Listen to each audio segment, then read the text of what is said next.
일로 우리가 지키지만 제가 말씀 준비를 지난주하고 연속선상에서 같은 본문으로 이렇게 잡았습니다. 좀 양해해 주시길 바랍니다.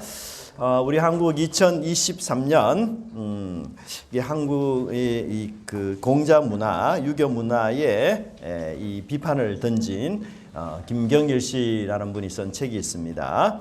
공자가 죽어야 나라가 산다라는 책인데요. 그는 서문에서 이렇게 말합니다. 이 한국에서 태어나서 자라는 이상은 골수까지 철저히 유교 사상에 우리가 쇠뇌되어 살아간다. 그래서 그 예 중에 하나가 이 실용적 학문을 무시하는 것, 또 유독 천재를 좋아하는 문화, 또 엘리트주의를 지향하는 것, 논리보다 힘을 우선해서 토론 자체가 안 되는 것, 또 유교의 이 가부장적 전통이 득세해서 권위주의 또는 군사 독재가 이렇게 활개치는 이런 일들이 많고, 뭐 학연, 지연, 혈연 이렇게 해서 맹목적 충성 때문에 끼리끼리 이렇게 협잡이 되고 또 폐쇄성으로 분열과 또 갈등이 심화되는 우리나라의 이런 모습이 바로 철저하게 유교의 영향이다라고 그렇게 말합니다. 여러분들이 잘 아는 대로 이 공자의 도덕이라는 것은 이 사람, 모든 사람을 위한 도덕이 아니에요. 이 정치를 위한 도덕이며 남성과 어른 중심의 도덕이다. 그래서 여기에 어린아이들과 여성들은 배제가 되는 이런 도덕이죠. 또 기득권자를 위한 도덕이고 심지어는 죽음을 위한 도덕이다. 이미 죽은 사람을 향한 도덕이다. 이렇게까지 이야기를 하고 있습니다. 사실 그래서 우리는 이 맹자의 죄송합니다. 공자의 이런 사상들은 이미 유통기간이 지난, 그래서 진작에 폐기 처분해야 될 그런 과거의 망령임에도 불구하고 우리가 그것을 고수하고 이렇게 그것을 애착하는, 그래서 결국은 눈먼 공동체가 되는 이런 모습을 우리 사회 혹은 우리 교회가 가졌다라고 말해도 과언이 아닐 것입니다. 그래서 우리 눈먼 공동체가 회복되기 위해서는 반드시 예수님 말씀이 내 안에 살아 움직여야만 그 눈먼 공동체에서 우리가 회복이 될 수 있다는 것을 꼭 기억하시기를 바랍니다. 자, 먼저는 내 안에 자기 고집은 죽고 예수님을 힘입어야 한다라고 말할 수가 있습니다. 제자들은 이 맹인을 보고 누구의 죄 때문이냐 그렇게 물었죠. 맹인은 태어날 때부터 지금까지 평생 너는 저주받은 인생이다. 그런 소리를 들으면서 살았습니다. 사실 세상에 그 누구도 그를 축복해 주지 않았습니다. 심지어 뭐 부모님도 그를 축복해 주지 않지 않았겠어요. 여러분, 아이들이 3살 때까지는 마치 그 우리가 시멘트를 이렇게 포장해 놓으면 시멘트가 마르기 전까지 거기에 손자국을 찍으면 그대로 손자국이 오랫동안 남지 않습니까? 그래서 3살 되기 전까지는 아이들의 마음이 시멘트와 같다고, 마르지 않는 시멘트와 같다고 학자들이 이야기를 해요. 그런데 거기에다가 너는 저주받은 인생이다 라고 이렇게 자국을 남기면 그 자국이 평생 간다는 거예요. 사실은 여러분, 맹인을 이렇게 낳은 부모의 입장에서 어떻게 그 아이를 그렇게 사랑할 수 있겠습니까? 이 사회 자체가 또 맹인은 저주받은 자다, 죄 때문이다, 이런 것이 있었기 때문에 더더욱 그럴 겁니다. 그는 아마도 이 동네에 불쌍한 사람의 대명사였고 저주받은 사람의 대표자였을 것입니다. 그래서 사람들은 이 맹인이 지나갈 때마다 야, 너도 죄를 지으면 저 사람처럼 저렇게 돼, 이렇게 부정적인 모습을 예로 들어 교육할 정도 아니었겠습니까? 그런데 여러분, 더 무서운 건 뭐냐 하면 이 외부의 소리가 내면화되는 것이죠. 그래서 맹인 스스로도 그 말에 쇠뇌가 되는 것입니다. 그래, 맞아. 저 사람들의 소리, 나를 저주하는 저 사람들의 소리 하나도 틀린 것 없어. 정말 내 인생에는 좋은 일이 절대로 일어나지 않을 거야. 이렇게 하면서 그는 스스로 저주라는 옷을 뒤집어 쓰고 웅크리며 그렇게 살아왔고, 자신의 그 불행한 인생을 정말 날마다 원망하며 그렇게 살았을 것입니다. 그런데 그런 그에게 예수님이 찾아오셨고, 그리고는 이렇게 놀라운 말씀을 하셨습니다. 여러분, 하나님이 하시는 일을 나타내고자 함이라. 정말 충격적인 말씀이죠. 나 같은 저주 덩어리 인생, 차라리 태어나지 않았으면 좋을 뻔한 이 인생에 아니 예수님께서 황금칠을 해주겠다고? 거지 인생을 아니 예수님께서 하늘 생명으로 충만하게 해주겠다고? 정말 지금까지 단 한 번도 들어본 적이 없는, 생각조차 해본 적이 없는 그런 말씀이었습니다. 그는 이제 결정을 해야 합니다. 지금까지 믿어온 나 자신의 신념이 된 그 절망의 틀을 고집할 것인가? 아니면 낯선 소리, 생소한 소리, 우리 주님의 손을 잡고 나의 그 틀을 깰 것인가? 외부로부터 들리는 그 목소리를 따라서 내 자신을 바꾸고 변화시킬지, 아니면 무슨 그런 시답지 않는 소리가 있어 그러면서 그 외부의 소리를 무시한 채 지금까지 살아왔던 삶의 방식을 고집할 것인지, 그는 양자택일 중 반드시 하나를 결정해야만 했습니다. 여러분, 만일 예수님이 하시는 말씀을 맹인이 무시했다면 어떻게 되었을까요? 무슨 나 같은 것이 하나님의 하시는 일에 쓰임 받는다? 정말 꿈 깨라. 지나가는 개가 웃겠다. 그러면서 이 자기 고집, 자기 틀을 내려놓지 않았다면, 그것을 끝까지 그가 고수했다면, 자기라는 그 껍질을 그가 깨지 않았다면 어떻게 됐을까요? 그는 어제와 하나도 다를 바 없는 맹인으로 살아갔을 것입니다. 어제와 똑같은 저주받은 인생으로 그렇게 살아갔을 것입니다. 그런데 여러분, 우리도 잘 알죠. 자기의 고집, 자기의 생각, 자기의 틀, 이거 깨기가 참 어렵다 하는 것 우리 너무 잘 압니다. 특히 한국 사람들은 교회를 오래 다니면서도 좀처럼 깨지 못한 이 문화적 틀, 껍질, 유교적 틀이 우리 속에 있어요. 김경일 교수의 저서 공자가 죽어야 나라가 산다라는 그 책에서 지적했듯이 우리 안에는 지금 복음보다는 오히려 더 깊이 뿌리 박힌 유교적 관념과 틀들이 더 많이 있어요. 그래서 이 교회가 하나님의 나라로 온전하게 자라는데 너무너무 많은 방해를 받고 있는 것입니다. 섬기고 양보하고 져주는 것, 이것이 주님을 닮은 특권인데도 불구하고 사실 우리 마음속에 누가 늘 어떤 마음이 있습니까? 누가 위인가? 이렇게 서열을 따지려고 하는 마음들이 우리 속에 있습니다. 여러분, 예수님께서 세례 요한에게 세례를 받으러 오셨어요. 세례 요한은 하나님의 아들이신 예수님이 어떻게 자신에게 세례를 받느냐, 이거 이해할 수가 없었어요. 아니, 서열로 따지자면 예수님이 나에게 세례를 해야지 어떻게 하나님의 아들이신 예수님이 나에게 세례를 받습니까? 말도 안 됩니다. 내가 당신에게 세례를 받아야 됩니다. 그랬을 때 예수님 뭐라고 말씀하셨습니까? 이제 허락하라. 이 모든 것을 하여서 모든 의를 이루는 것이 합당하니라. 여러분, 교회는 하나님의 의를 이루는 곳이에요. 예수님의 그 낮아지심, 예수님의 그 순종을 본받아서 하나님의 구원의 목적이 온전히 드러나는 곳, 복음이 온전히 드러나는 곳, 남을 위해서라면 나는 평생 고기 먹는 것을 포기하겠다라고 다짐했던 바울처럼 그렇게 우리가 복음이 어떻게 하든지 드러나도록 애쓰는 것이 교회이어야 합니다. 또 우리 속에는 여러분 체면 문화가 우리 속에 있어요. 그래서 남들에게 보여주는 이 체면이 너무 중요합니다. 그래서 형식주의에 빠져 있습니다. 제가 한 번은 이 사립초등학교 아침 등교 풍경을 봤습니다.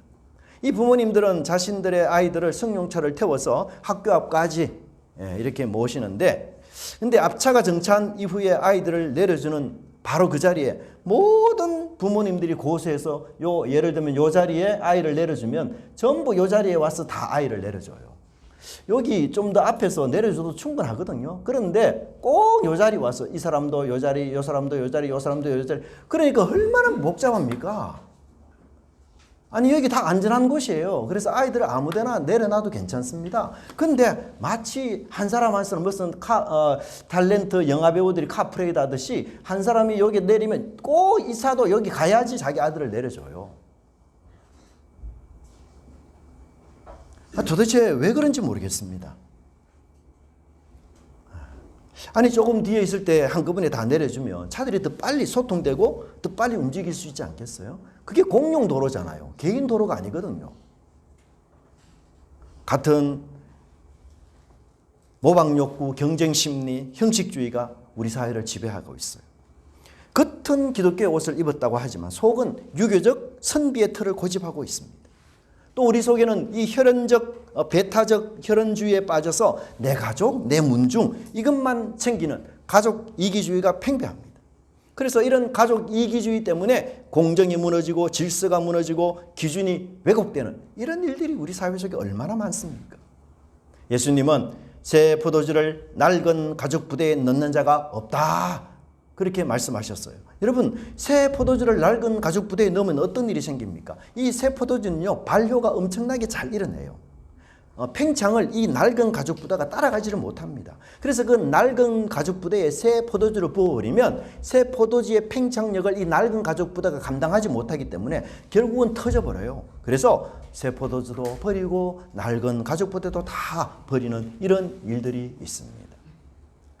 여러분, 우리 낡은 가죽 부대 버리시기 바랍니다. 애착하고 애지중지하는 이 구태의연한 자신의 삶, 캐캐묵은 사고 방식, 복음이 아니면 여러분 모두 다 버리세요. 그것은 나를 가두는 껍질이지 그것이 나를 보호하는 은신체가 아니에요. 깨고 나와야 은혜의 세상, 새로운 세상을 만나고 경험할 수가 있는 것입니다. 예수님께서 우리에게 복음을 주시고 진리를 주셨잖아요. 그 근본적인 이유는 바로 우리로 하여금 이 유교의 틀, 세속의 틀, 그리고 잘못된 세상의 문화의 틀, 그 틀에서 벗어나 너희들 자유를 얻어라, 그런 측면에서 우리에게 복음을 주지 않았습니까? 여러분, 하나님의 은혜가 없어서 내가 체험하지 못하는 게 아니에요. 하나님의 은혜는 늘 대기 중입니다. 매인에게 다가온 이 하나님의 은혜처럼 항상 일상 속에서도 기도 중이 아니어도 하나님의 은혜는 여러분을 향해서 기습적으로 언제나 다가가고 있어요. 모세에게 떨기나무 불이 붙었는데도 타지 않는 현상처럼 아주 기습적으로 하나님의 은혜는 여러분들에게 다가가고 있어요. 그런데 문제는 뭡니까? 무엇이 우리 하나님의 은혜를 누리는데 방해하고 있습니까? 그것은 바로 자기 고집이에요. 자기 생각이에요. 복음적이지 않는 자기의 기준, 자기의 가치, 그 틀, 그것 때문에 하나님의 은혜를 우리가 발견하지 못하고 하나님의 은혜의 세상으로 들어가지 못하는 것입니다. 껍질 안에 우리는 웅크려 있으려고 합니다. 그렇게 산 지 벌써 10년, 20년, 30년의 세월이 흘렀어요. 그래서 그것이 너무 편한 겁니다. 하지만 그 편한 것이 결국은 하나님의 은혜의 방해물이라는 사실을 우리는 깨달아야 됩니다.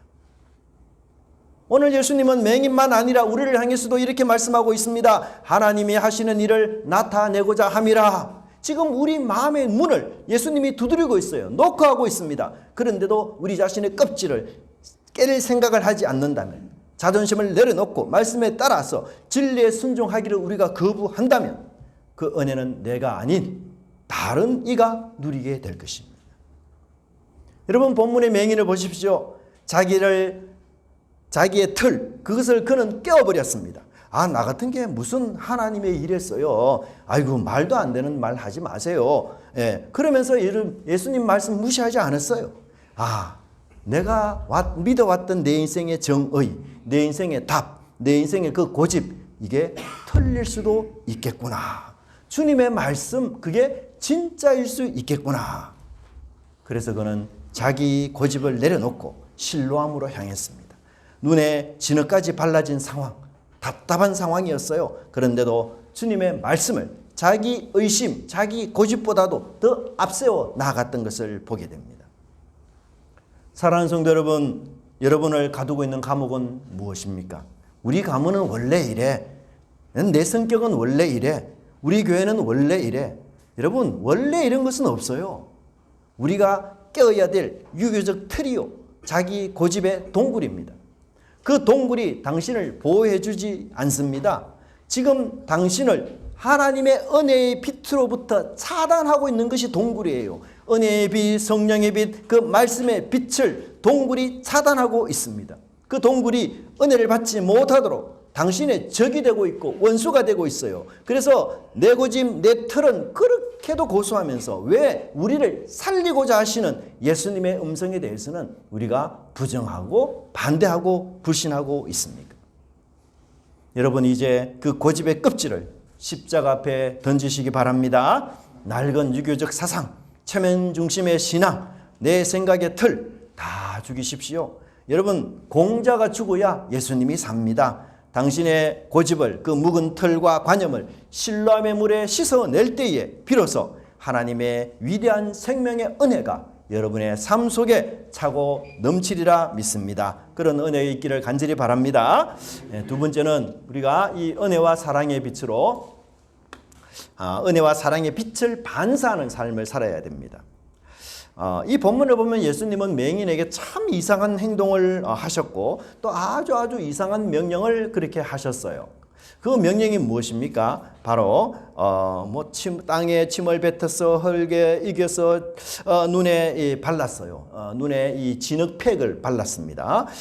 또 실로암 못에 가서 씻으라. 야, 여러분 너무너무 복잡하지 않습니까? 예수님은 말씀으로도 이 맹인을 치료할 수 있습니까? 없습니까? 치료할 수 있어요. 한마디 말씀이면 됩니다. 뭐 이렇게 구태여 복잡한 과정 거칠 필요 없습니다. 그런데도 예수님은 이 맹인을 굉장히 불편하게 하는 명령을 해요. 진흙을 두 눈에 붙인 채 거리를 활보하라. 게다가 실로암 못에 가서 씻으라. 여러분 장애인들은 대부분 음지에서 사는 분들이에요. 사람 많은 곳에 이렇게 나서는 거 별로 좋아하지 않습니다. 그것도 여러분 편견의 시설이 가득한 그 거리를 이 맹인이 걸어가야 돼요. 굉장히 불편합니다. 또 여러분 맹인이 늘 자주 가는 길만 가지 낯선 길 잘 안 가려고 합니다. 그렇죠? 근데 실로암으로 가라는 길은 자신이 잘 안 갔던 길이에요. 그 길을 더듬어서 이렇게 기슭을 따라 내려가야 되고 정말 조심스럽고 불편한 길입니다. 그런데도 예수님은 이 맹인에게 그 불편한 명령, 만만치 않는 명령을 예수님이 내리셨다는 사실입니다. 이것이 무엇을 과연 의미할까? 여러분 오늘 본문에 예수님은 맹인 치유에서 이 침을 사용하셨어요. 그런데 여러분 예수님께서 치유하실 때에 침을 사용한 적이 몇 번 있을까요? 없을까요? 자주 있습니다. 예수님이 침을 자주 사용하셔서 치유를 하셔요. 자, 언제 침을 사용하셨는가 하면 마가복음 7장 33절에 보시면 귀가 먹고 혀가 어눌한 사람을 고칠 때 침을 사용하셨어요. 또 마가복음에 나오는 한 시각장애인을 고칠 때에도 눈에 침을 뱉어서 고쳤습니다. 그래서 사람들은 이 예수님의 침을 아주 특효약처럼 생각합니다. 또 옛날 사람들은 이 사람의 침에 이 병을 쫓아내는 어떤 힘이 있다 뭐 이렇게까지 또 생각한 적도 있는 것 같고요. 이 장사하는 사람들은 어떻게 합니까? 첫 거래로 돈이 생기면 돈에 이렇게 침을 탁 뱉어가지고 머리에 막 이렇게 비비기도 한다는 이런 이야기도 있습니다. 뭐 침에 무슨 수술적인 힘이 있다 이런 생각 때문에 아마 이런 행동을 하는 것 같아요. 하지만 예수님은 이런 이유로 침을 전혀 사용하지 않으셨어요. 여러분 침은 뭐예요? 예수님의 능력은 예수님의 말씀에서 나오는 것이지 침에서 나오는 것이 절대 아닙니다. 제가 최근에 뉴스를 보다가 이 침이 아주 유용하게 사용된 사례를 한번 보았습니다. 이 아파트 안에 지하 주차장 2층으로 내려가는 길목에 어떤 한 입주인 차가 이렇게 주차를 해가지고 다른 차들이 그 내려가지 못하도록 이렇게 방해하고 있었어요. 경찰에 연락을 하니 이곳은 사유지다. 그래서 법이 저촉이 안 됩니다. 법대로 처리할 수가 없습니다. 경비실이 이야기하니 거기 딱지를 붙여가지고 이렇게 자가용 넣으면은 이 자가용 주인이 또 경비원 아저씨를 얼마나 또 혼을 낸다는 거예요. 그래서 경비원 아저씨도 이걸 뭐 한 번, 두 번 할 뿐이지 계속 못하겠다. 그래서 이러지도 저러지도 못하는 상황이고 이 주차를 2층으로 내려가서 주차를 해야 되는 사람들이 있는데 2층 길목을 떡 막아놓으니 누가 그 주차를 하겠습니까? 근데 이러지도 저러지도 못하는 사이에 그 아파트에 사는 변호사 한 분이 좋은 아이디어를 내었어요. 무슨 아이디어를 내느냐? 모두 그 차에 침을 뱉자. 침을 뱉으면 이 세차비만 물어주면 된다. 재물 손괴죄가 해당 안 된다. 그렇게 해서 이 아파트 주민들이 그 차를 향해서 침 테러를 하기 시작했어요. 그래서 어떤 분은 막 가래침을 뱉고 막 이렇게 침 테러를 하니까 결국은 이 침이 승리를 했어요. 그래서 그 주차해 놓았던 차를 뺐다. 그런 얘기가 제가 들렸습니다. 여러분 어릴 때 우리 그런 장난 많이 하잖아요. 침이 또 방향을 결정하는데 아주 중요한 역할을 합니다. 어디로 가야 될지 잘 모를 때 이렇게 손바닥에 침을 한 5cc 정도 탁 뱉어가지고 정확하게 90도에서 딱 때려가지고 어느 방향으로 침이 많이 튀는가 이걸 보고서는 야 저쪽으로 가야 되겠네. 우리가 뭐 그렇게 이야기할 때가 있죠. 여러분 다시 한번 제가 말하지만 침에는 주술적인 힘이 전혀 없어요. 자. 그러면 예수님이 이 침을 뱉어서 진흙을 만드는 장면을 우리가 한번 깊이 들여다봅시다. 눈에 바를 정도의 진흙을 만들려면 여러분 예수님의 침이 얼마나 많이 들어가야 될까요? 그렇죠. 적은 양으로는 안 됩니다. 그렇죠. 많은 양의 침이 그 진흙 속에 들어가야 겨우 손으로 반죽이 가능해요. 굉장히 좀 엽기적이죠. 그죠? 또 예수님은 그렇게 침을 뱉어서 만든 이 진흙 반죽을 시각장애인의 눈에 이렇게 바르셨어요. 진흙팩처럼 이렇게. 근데 여러분 이 진흙 반죽이 눈 주위에 잘 붙습니까? 예, 그거 붙으려면 여러분 아주 얇게 발라야 돼요. 그렇죠? 그죠? 예, 잘 안 붙어 있을 것 같아요. 근데 제가 말하고자 하는 핵심은 왜 예수님께서 이 맹인의 눈을 회복시켜주는 일에 이렇게 복잡한 일을 하셨는가? 일부러 예수님이 막 일거리를 지금 막 만들고 있는 것 같아요. 예? 그냥 한마디 말씀으로 야, 눈 회복하라 이렇게 명령하면 돼요. 그런데도 그렇게 하지 않고 너무너무 복잡한 이런 일들을 예수님이 지금 하고 있다는 사실입니다.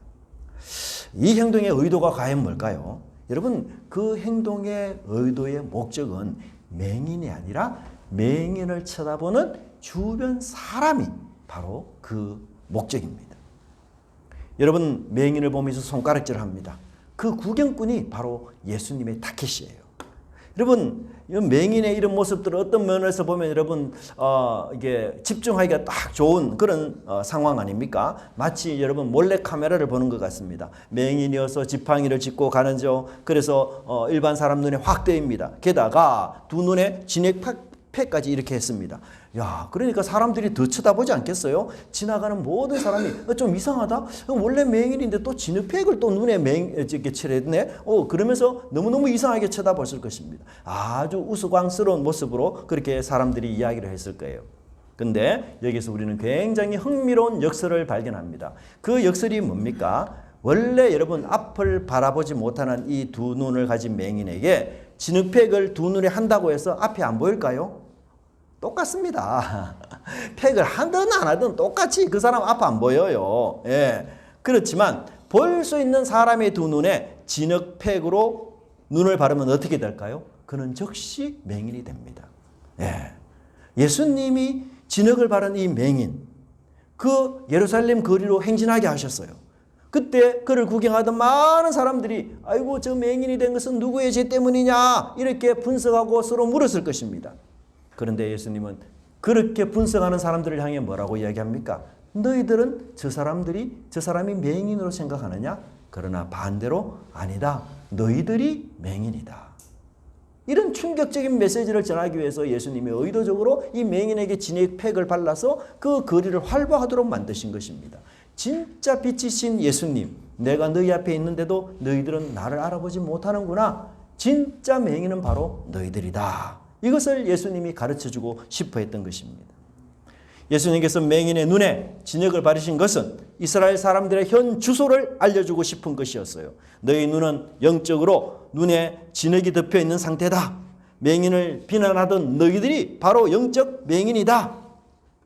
여러분 우리가 아테네 거리를 누볐던 견유학자 디오네게스라는 사람이 있습니다. 이 철학자는요 대낮에도 등불을 켜고 아테네 거리를 돌아다녔어요. 많은 사람들이 당신 정신병자 아니야? 미친 사람 아니야? 이상한 행동을 하네? 아니 이 밝은 대낮에 그 등불 가지고 다닌다고 무슨 효과가 있어? 아무 효과도 없을 텐데 왜 저런 이상한 행동을 하지? 그렇게 사람들이 다 오해했어요. 근데 이 철학자가 진정으로 원했던 것은 무엇입니까? 빛을 앞에 두고도 진리를 보지 못하는 사람들의 이 영적 야맹증을 비웃기 위해서 그것으로 하여금 깨닫도록 하기 위해서 그는 그렇게 기이한 행동을 했던 것입니다. 예수님도 마찬가지예요. 예수님 당시 이스라엘 백성들은 영적 야맹증의 환자들이었습니다.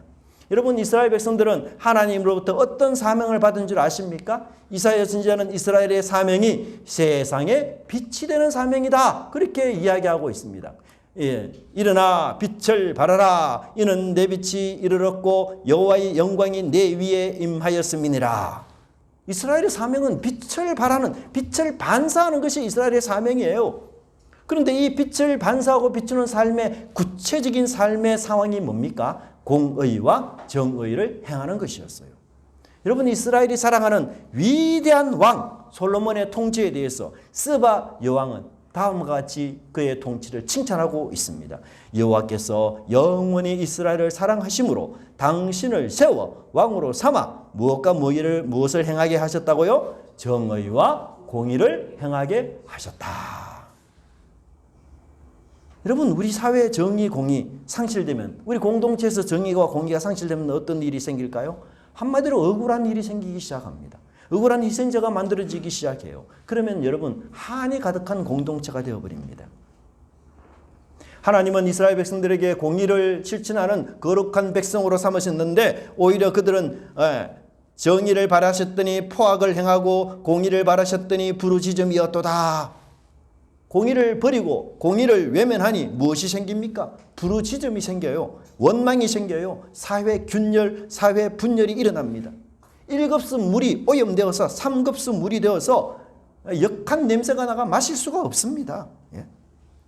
저는 이 이사야서를 보면서 정의와 공의를 저버린 이스라엘 백성들을 한 사람의 모습으로 이렇게 묘사할 수가 있어요. 예. 배는 탐심으로 볼록합니다. 예? 삶의 목적은 오로지 자신의 배를 불리기 위해 혈안이 되어 있어요. 그래서 이웃을 외면하고 이웃을 못 본 채 합니다. 근데 가져가도 만족을 못해요. 왜? 탐심이 너무너무 극하기 때문입니다.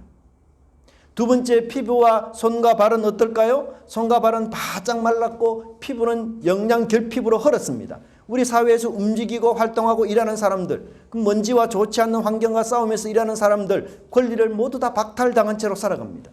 불의한 법령, 불공정한 재판 때문에 존중받아야 될 권리조차 무시당하고 살아갑니다. 일하는 기계로 취급받으며 살아갑니다. 노동 현장에서 과로로 죽었는데 병으로 죽었다고 위장합니다. 이 법의 힘을 악용해서 진실을 덮어버리는 이런 일들이 우리 사회 속에 있지 않습니까? 예? 하나님께서 왜 그들을 권력자로 세워주셨습니까? 약자를 보호하고 인권을 보호하고 바른 공동체를 세우라는 의미에서 그렇게 권력을 주지 않았습니까? 그런데도 그들은 그 권력을 가지고 약자들의 삶과 권리를 성경에 보니까 맷돌을 갈듯이 그렇게 갈아버린다. 그렇게 말씀하고 있습니다. 머리와 얼굴은 어떨까요? 여러분, 윤택할 것이라고 생각합니까? 물론 겉으로는 기름져 보입니다. 그러나 실상은 중병에 걸린 환자다. 그렇게 이사야는 고발하고 있어요. 영적으로 도덕적으로 심각하게 타락한 그들, 정의와 공의를 버린 그들은 맹인이다. 머리가 병들었다. 그렇게 말하고 있습니다. 손은 어떨까요? 여러분, 성전에서 기도하는 손이 아닙니까? 하나님께 예물을 바치는 손입니다. 찬양할 때 높이 드는 손입니다. 그러나 이사야는 이렇게 말합니다. 너희가 손을 펼 때에 내가 내 눈을 너희에게서 가리고 너희가 많이 기도할지라도 내가 듣지 아니하리니 이는 너희의 손에 피가 가득함이라. 약자들을 착취하고 억압한 그 폭력의 흔적이 손 속에 고스란히 남아있다라고 성경은 말씀하고 있습니다. 결론적으로 이 정의와 공의가 사라진 이스라엘의 모습, 머리는 중병에 걸려 눈이 멀고 배는 이기적 탐욕으로 비정상으로 볼록하지만 그들의 손에는 폭력과 피가 가득하고 피부와 손발은 착취와 억압으로 헐고 핍절해진 아주 기형적인 몸뚱아리, 그것이 바로 지금 예수님 당시 이스라엘이 처했던 상황이었어요. 여러분, 이스라엘은 원래 하나님의 아름다운 신부였습니다. 하나님이 정말 자랑하고 엄지척할 만큼 너무너무 예쁘고 너무너무 멋진 그런 신부였어요. 그런데 이 신부의 머리에 있어야 될 공의, 정의의 관, 그것을 버려버리니 기형적이고도 병든 몸이 되어버렸던 것입니다. 공의와 정의를 버리고 자신의 욕망을 채워줄 우상을 섬기니 여러분, 그 우상을 담고 만 것입니다. 여러분, 내가 섬기는 사람 따라 내가 다른 꽤 되어 있어요. 여러분, 우상의 특징이 뭡니까? 귀가 있지만 듣지 못합니다. 눈이 있지만 보지 못합니다. 코가 있지만 냄새 맡지 못합니다. 이런 우상을 섬기니 이 우상을 닮아서 맹인이 되고 귀머기가 된 것이에요. 그래서 이사야는 최종적으로 이스라엘의 상황을 뭐라고 이야기합니까? 눈이 있어도 보지 못하고 귀가 있어도 듣지 못하는 백성을 이끌어내라. 이것이 바로 예수님 당시 이스라엘 백성들이 처한 현 주소였어요. 그런데도 그들은 맹인인 자신들을 보지 못하고 있습니다. 여러분, 5월 1일자 KBS에서 방송된 내용이에요. 4년 전에 8층짜리 상가 건물을 준공을 했습니다. 그런데 이 건물이 계속 공실로 있다가 4년 전에 모 재활병원에서 이 임차해서 쓰고 있습니다. 보증금 30억 원에다가 임대료 1억 7천만 원을 주기로 약속하고 이 병원이 쓰고 있습니다. 병원을 유치했던 이 건물 주인은 너무 감사해서 6개월 동안 무료로 우리 건물을 사용하십시오. 그리고 입주 지원금도 우리가 21억이나 주겠습니다. 이렇게 약속을 했어요. 근데 여러분, 이 기간이 지나고 나자 병원장은 임대료를 계속해서 연체하기 시작합니다. 경영난이 어렵다. 병원이 지금 어렵다. 이러면서 이 병원장에게 납부각서까지 썼는데도 약속을 지키지 않았어요. 그런데 작년 8월 기준으로 이 병원 밀린 임대료가 40억 정도 된다고 합니다. 근데 실상은 이 병원의 환자들이 막 북적거리고 있었어요. 그 병원에 한 200여 병상이 있었는데 이 200여 병상이 꽉 찼다고 합니다. 또 이 원장은 시민 프로 축구단 전담병원이자 아동복지재단에 아주 고액으로 후원하는 후원자였다고 이야기합니다. 그런데도 임대료는 전혀 내지 않았다고 해요. 근데 여러분, 이 건물 공실을 계속 두면 어떻게 됩니까? 그 건물주가 결국은 대출금 430억 원의 이자를 갚지 못해가지고 이 건물이 결국 공매로 넘어가고 말았습니다. 1,000억 원에서 원래 건물 시가가 꽤 되는가 봐요. 1,000억 원에서 시작했던 이 입찰이 하루에 10%씩 계속 무려 9번이나 유찰이 되어 그래서 입찰 금액이 450억 원까지 내려왔습니다. 사실 여러분, 사람 건물에 임대료가 오지 않는 이런 건물 사람들이 잘 사려고 하지 않잖아요. 그러니까 임대료가 건물 자체의 이 가치가 너무너무 이제 떨어지게 된 것이죠. 감정평가액의 절반도 안 되는 450억 원으로 마침내 겨우겨우 수의 계약이 이루어졌어요. 근데 여러분, 반전은 여기서부터입니다. 이 수의 계약한 자가 누군지 아십니까? 네, 바로 병원의 임대료를 연체해온 병원장이었다고 합니다. 5월 1일자 KBS 뉴스에서 나왔어요. 이 사람 지금 합법이라는 이름으로 사기치고 있는 거 아닙니까? 다른 사람의 그 땀 흘린 재산 그저 삼키려고 합니다. 6개월 동안 무료로 사용해 주지 않습니까? 근데 그걸 원수로 갚아요. 정말 돈의 눈먼지 아닙니까? 네? 이 사람과 아주 대조되는 또 한 사람이 여러분이 있습니다.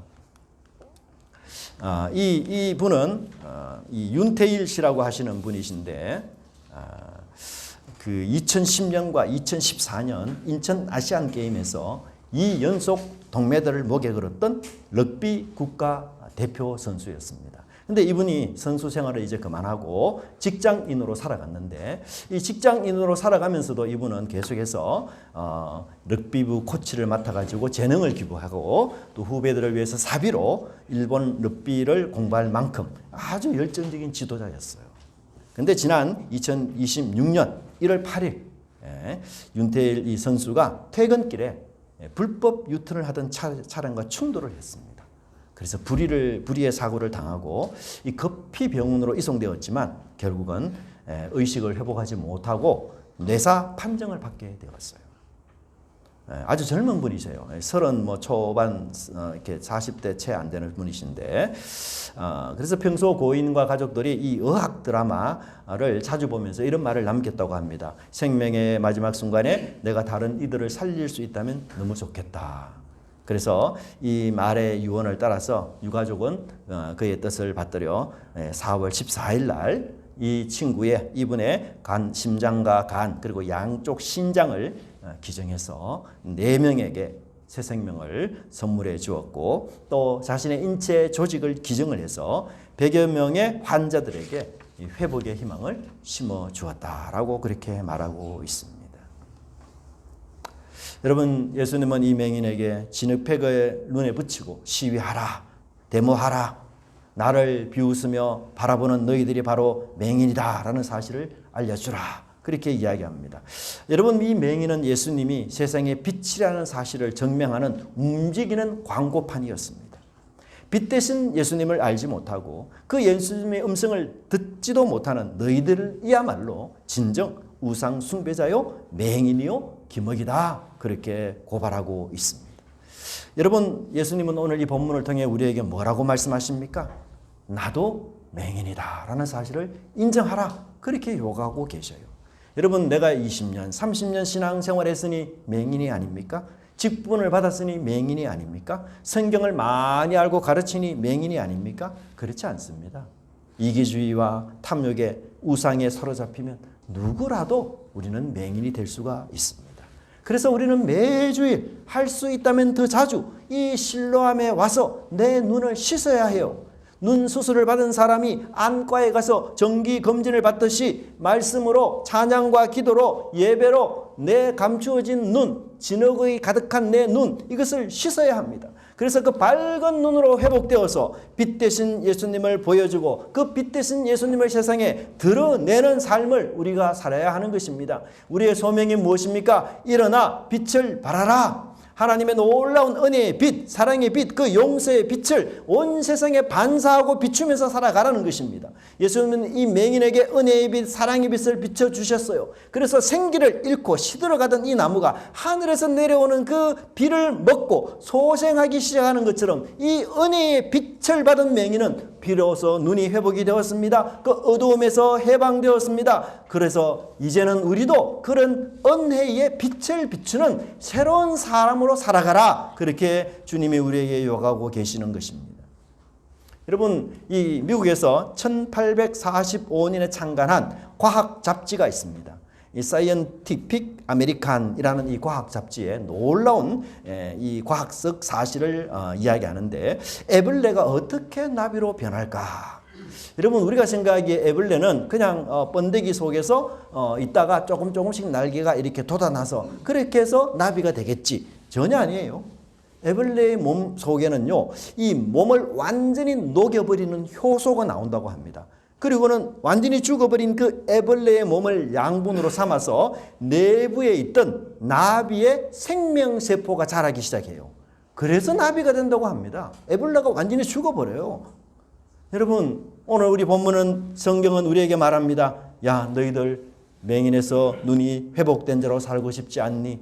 애벌레에서 나비로 살고 싶지 않니? 어두움에서 벗어나 빛된 삶을 살고 싶지 않니? 공의의 하나님, 정의의 하나님을 따라서 이 세상에 하나님의 빛을 비추며 살아가는 그런 믿음의 사람으로 우리가 살아가야 되지 않겠니? 라고 주님이 우리에게 요청하고 계십니다. 여러분, 세상에 빛으로 보내주신 그 주님 믿으시고 의지하시고 찾고 구하시는 은혜 있기를 간절히 바랍니다. 그리하여 이 세상 어두움 속에 하나님만이 참된 빛이라는 사실을 드러내는 저와 여러분의 삶이 되기를 간절히 바랍니다. 기도하겠습니다. 하나님 아버지, 감사합니다. 오늘도 우리 주님이 주신 은혜에서, 말씀의 속에서 저희들이 빛된 삶을 살아갈 수 있도록 인도하여 주시옵소서. 죄악에 어두워진 우리의 눈을 열어 실로암 물가에 씻으라 말씀하신 그 주님, 하나님 오늘도 말씀에 저희들이 나와서 우리 주님을 새롭게 만남으로 우리의 어두워가는 눈을 씻어 이 세상을 정확하게 믿음 가운데 바라보는 저희들 되게 하여 주시옵소서. 그리하여 이 세상에 아직도 어둠에 살아가고 있는 많은 이들에게 하나님 아버지 은혜의 빛, 생명의 빛, 사랑의 빛으로 그들에게 하나님의 은혜의 생명의 빛을 비추는 저희들 될 수 있도록 하나님 인도하여 주시옵소서. 일어나 빛을 발하라 하신 그 주님의 명령과 말씀이 우리의 소명이 되고 사명이 되게 하시고 우리가 걸어가야 될, 우리 교회가 지향해야 될 길임을 저희들이 잊지 않도록 함께하여 주시옵소서. 감사드리고 예수님 이름으로 기도드리옵나이다. 아멘.